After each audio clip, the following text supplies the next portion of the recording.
When it comes to choosing who I relate to the most, David comes to mind. There are multiple reasons for this, but let's take a cue from our textbook, Courageous Faith. In page 151, it says, God transforms ordinary people into great leaders of faith and victory. I don't consider myself a great leader, at least not in a boasting manner, yet the Holy Spirit has led me into positions I've never expected. For instance, despite running from the calling of ministry for like 25 years, he still nudged me into the position of associate and tech leader at the church my father pastors. I ran from it because I had an inaccurate view of what ministry is, as well as the expectations and the pressures. The Lord never said He'd lead us to fend for ourselves alone, because He's always with us. I've also had numerous individuals assure me that they can help me along the way and say, this is what you need to be doing. The second reason is becoming a substitute teacher as well as a band director in the public school system. I've had multiple ministers inform me, you do realize that teaching is a calling, correct? God has used these positions to be a positive light and witness to those of the impressionable ages from pre-K to 12th grade. These are two examples of the first point from the book.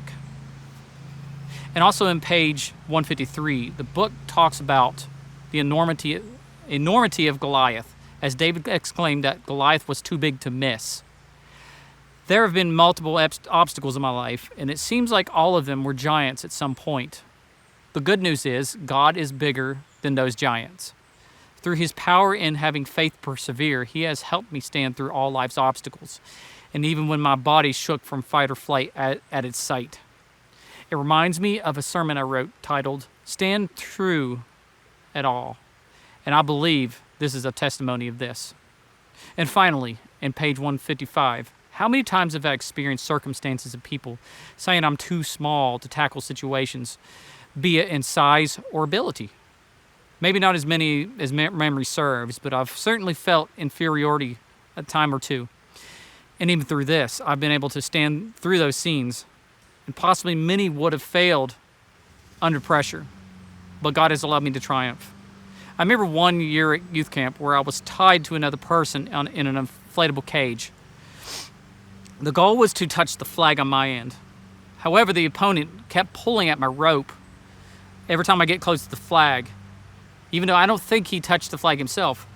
And one of the leaders used this as a teaching moment, stating that despite my opponent pulling on my side of the rope, it was persistency of not giving up as admirable.